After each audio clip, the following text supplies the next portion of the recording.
Hello everyone, my name is Jennifer and welcome to Best Kept Plans. Today's video is going to be a reading recap for April 2024.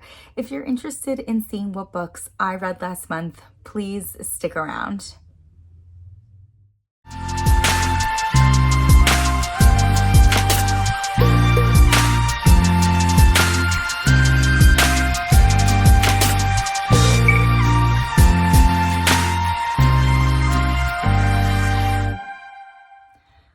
Okay friends, this is actually my second time attempting to film this video. Hopefully this attempt goes better than the last one. I am filming in a little bit of a different area. The lighting is not so great, so I apologize for that.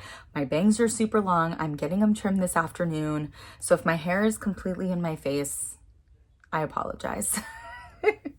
We have a lot to talk about when it comes to the books that I read in April 2024. April was definitely a more unique reading month for me. I was actually off from work for the first 2 weeks of the month. I had my gallbladder removed on April 1st, so I was home recovering, which means that I was able to read a lot more than normal in the first 2 weeks of the month.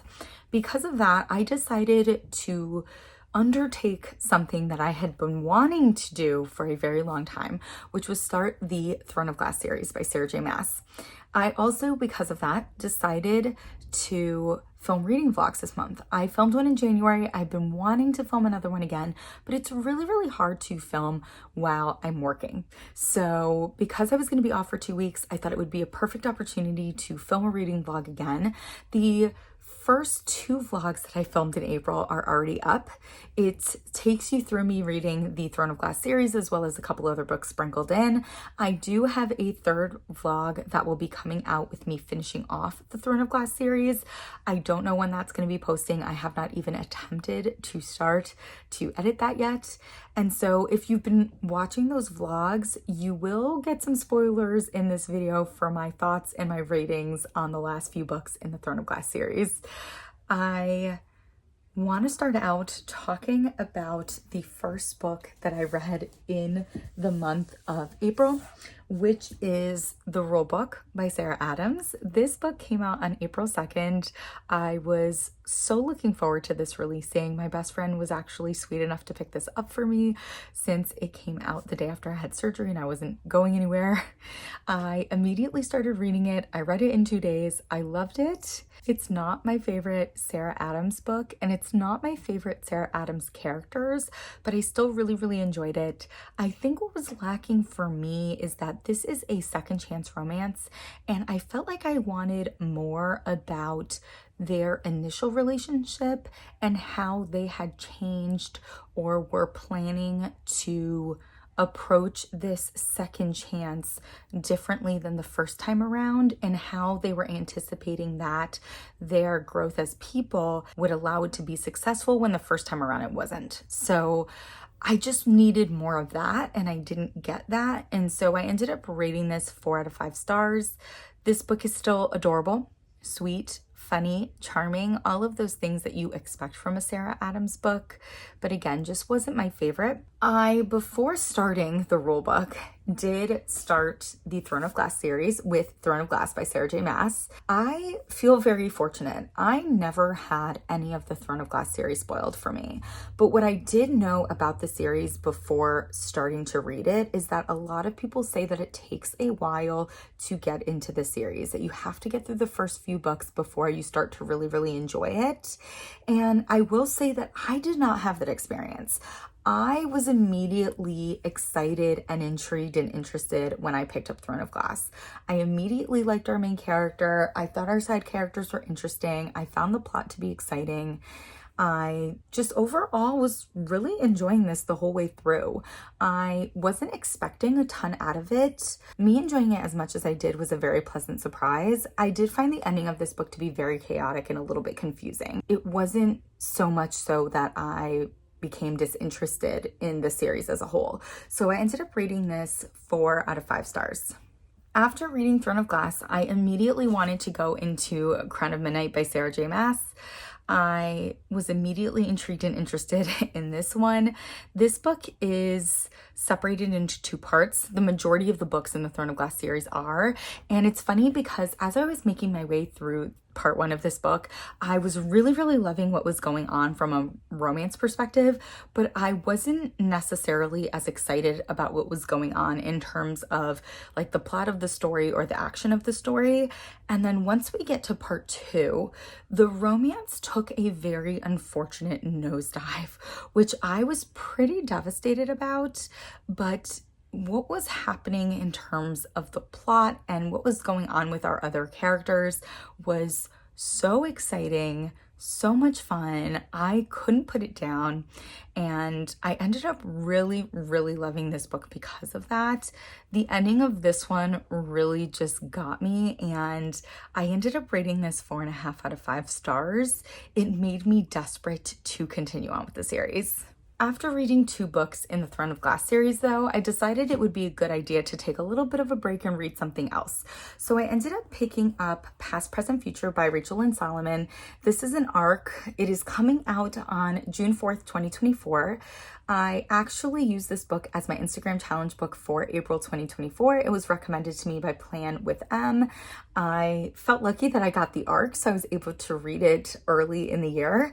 I read the first book in this series and I rated it, I think 3.5 out of 5 stars.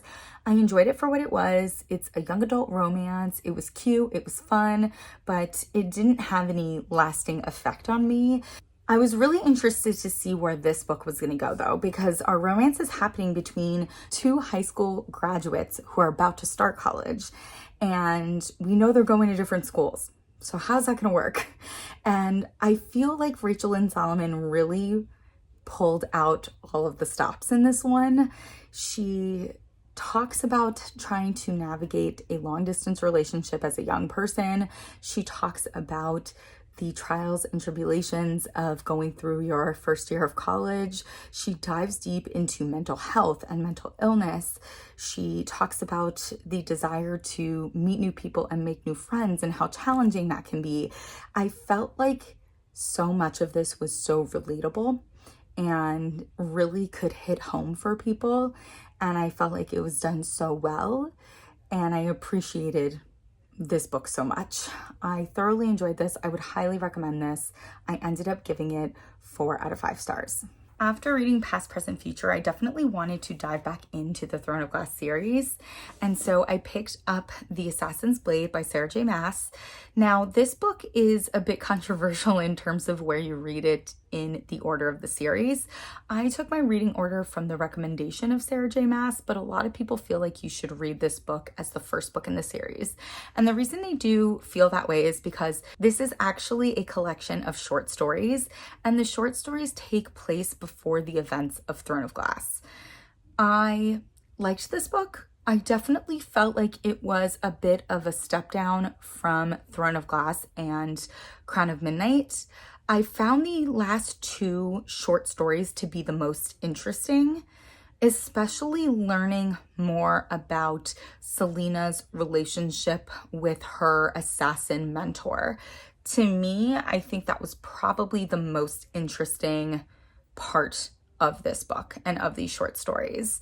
And it made me curious to see how that character was going to percolate back up into the series in the later books in the story. I liked it. I didn't love it. I ended up rating it 3.5 out of 5 stars. Because of the way that Crown of Midnight ended, I was beyond excited to get to the point in the Throne of Glass series where we were again going to be moving forward in the timeline. So after finishing off The Assassin's Blade, I wanted nothing more than to start Heir by Sarah J. Maas. I just felt like Crown of Midnight ended off on such a wild note, and there was just so much exciting stuff happening that I couldn't wait to see where it was going to go in Heir. And I will say that I do think this story started out strong. It's definitely different from Throne of Glass and Crown of Midnight in that our 3 main characters that have been established up until this point in the series, they're now not together. I initially really thought that was intriguing. I thought that what was happening with Selena was really exciting. I was loving that we were kind of diving into her as a character and her development of her abilities. I was a huge Chaol fan in Throne of Glass and Crown of Midnight, and so to have him back and to get more of his internal struggle, what he was going through, what he was feeling, I thought that was really, really intriguing. And then Dorian, he's a fun character to follow, and I did really like his storyline in Heir of Fire. Unfortunately, as we move through Heir of Fire, I did end up feeling like the amount of time spent on Celena's training became a bit monotonous and a bit boring. I also was struggling with the introduction of a new character and that character's relationship with Selena, because I was still really, really holding out hope for a relationship that was developed in Crown of Midnight. And so I was having a hard time accepting what was being put out there between Selena and this new character in this story. Because of that, I ended up rating this 3.5 out of 5 stars. I think this is my least favorite one in the series, actually. I went right into Queen of Shadows, and honestly, I'm so glad that I did.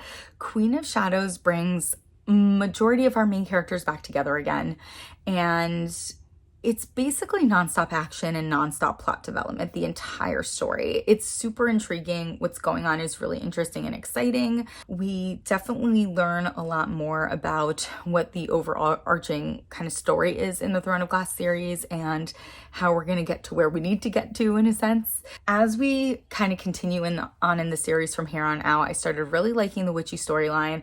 I started really liking one of Selena's kind of distant cousins comes into play, and a bunch of other things. I found this book to be very exciting.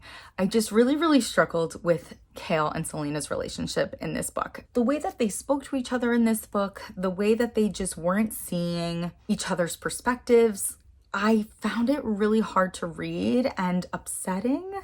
I definitely got to a place of acceptance by the end of this, but it was hard to get there. I really like this though. I give this 4.5 out of 5 stars. Friends, I just spoke for the last 5 minutes about the next 2 books that I read in April, not realizing that I wasn't recording, and I'm devastated. So I'm going to talk about them now. So after I finished Queen of Shadows, I had every intention of reading something different, taking a break from Throne of Glass, but with the way that Queen of Shadows went and the ending of that book, I no longer wanted to take a break. I wanted to just keep going. I was so intrigued, so invested in the story at that point that I decided to pick up the tandem read of Empire of Storms, which I'm lending out my physical copy right now, and Tower of Dawn by Sarah J. Maas. If you have not read the Throne of Glass series, these 2 books take place at the same exact time.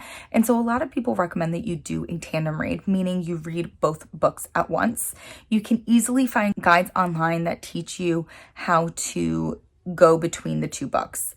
I am so glad that I did the tandem read. I had never done something like that before, but because this series very often switches perspectives and does take place in multiple different locations, doing the tandem read felt no different to me than reading any other book in the series. It definitely took me a long time to get through. It actually took me a full week to read these 2 books. I feel like Empire of Storms is definitely where the majority of the action happens. We're following a lot of different characters. They're in a lot of different locations. It's a lot of plotting and trying to further Selena's agenda. It's about trying to find allies. It's about the honing of powers. It's about a lot of different things. And it was interesting to see how things happened in Empire of Storms and then how characters in Tower of Dawn reacted to them when they found out about them. Tower of Dawn is definitely more of a quiet story. It has a little bit of like a sinister undertone to it with the darker elements that are at play, which I really liked. It follows 3 characters, but it definitely focuses quite a bit on Chaol and him healing, both physically, but also mentally and emotionally after things that happened in Heir of Fire and Queen of Shadows. I loved that aspect of the story. We also got quite a bit of romance in Tower of Dawn, which I loved as somebody who loves Chaol as a character. I definitely think that there was a point in Tower of Dawn where I was maybe getting a little bit bored of the story, but in the end, that initially boring part became so important and provided such good information for us as the reader that I'm not mad about it.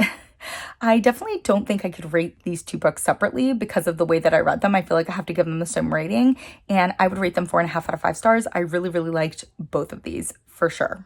While I was in the middle of the tandem read of Empire of Storms and Tower of Dawn, I decided to start an audiobook. I wanted a way to kind of break up what I was reading with the tandem read, and I had gotten this book as a digital ARC through NetGalley, but also got the advanced listening copy. So I did listen to it primarily, but I also did read along a little bit here and there when I could, and that book is Darling Girls by Sally Hepworth. This book has already come out. I think its release date was April 23rd. Highly recommend picking it up. This book was so good. I love the audiobook. I highly recommend the audiobook. I was intrigued to pick up another Sally Hepworth because I read The Soulmate by her last year and really enjoyed it.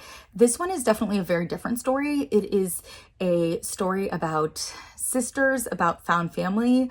It's definitely focusing on childhood trauma and how past trauma can influence and dictate the way that you live your life as an adult, the decisions you make as an adult. It is a little bit psychological in terms of what's happening to these characters as children. There is a mystery element, but that was not nearly as interesting or exciting or intriguing as the characterization of these three women in this story. And honestly, 4 women in this story. I loved the detail that was put into our female main characters, and I felt like that was such a standout for this book. I highly recommend this again. I gave it 4.5 out of 5 stars. So I actually finished Empire of Storms, Tower of Dawn, and Darling Girls all on the same day. And after finishing those 3 books, I felt like the only thing that I could pick up and read next was Kingdom of Ash by Sarah J. Maas. I was really hoping this was going to be a 5-star read for me for a couple of different reasons. I wanted this book to be so good that it cemented this as one of my favorite series, as a 5-star series, even though I didn't rate most of the books in this series 5 stars. I wanted it to pull everything together with a beautiful bow. I wanted great things for our characters, and I did get some of that. I really loved where the majority of our main characters end up at the end of this book. I love what's going on with our female main character. I love where Kale is at. I love where Dorian is at. I love where one of my favorite characters in the series, Manon, is at. I appreciated all of that. I just felt like there was so much detail in the description of battles in this book that it came to a point where it just kind of took me out of the series. I like action. I do. I'm here for somebody describing what's going on throughout a battle, but it was so much of that throughout this book. I felt like you could shave off 200-300 pages of this book of just those really long battle scenes, and I felt like the book as a whole would have benefited from that, and I felt like it would have provided the opportunity to focus more on character development and character story and all of that stuff. So yeah, I enjoyed this. 4 out of 5 stars, but not the 5-star read I wanted it to be, unfortunately. And then after finishing off the Throne of Glass series, I knew I wanted something very different to read next. And I also wanted to try and get through another book on my TBR. So I ended up picking up Savor by Tarah DeWitt. I was lucky enough to get this as a digital ARC through NetGalley. This book is releasing at the end of this month. It's coming out on May 21st, 2024. This is a romance. It's got a small town vibe to it, which is nice. I generally tend to like small town romance. I want to say we almost have a little bit of opposites attract in our characters. We definitely have a male main character who's in a really challenging and difficult phase of life. And I really enjoy that so much of this story focused on our characters trying to learn and grow and better themselves for themselves. It was really nice to read a romance that focused on people growing and evolving in a positive way, and then sprinkled on top the added joy of them also meeting each other and forming a wonderful relationship together, but that the healing and the growth didn't come from the relationship. So I really, really liked this book. I ended up rating it 4.5 out of 5 stars.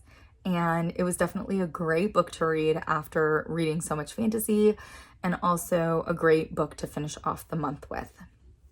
In terms of the month as a whole, I read 12 books this month. That's the same amount I read in March, but as a little bit of a comparison, I read 12 books in March, and that was a little bit over 4,000 pages. It was 4,069 pages.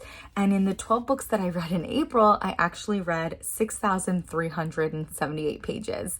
So definitely the most pages I've read in any month this year. In terms of a top 3, had a lot of 4.5 out of 5 star reads this month. I had no 5-star reads, which is a bummer. I haven't had a 5-star read since February. I would say that my favorite book that I read in the month of April was Darling Girls by Sally Hepworth. That is followed up with Savor by Tarah DeWitt. And then my third favorite book that I read this month is the only book from the Throne of Glass series that's in my top 3, and that is Crown of Midnight. I hope that you all enjoyed this video. If you have any comments about these books, spoiler-free comments, please, do not hesitate to put them down below in the description box. And as always, everyone, please be safe. Bye-bye.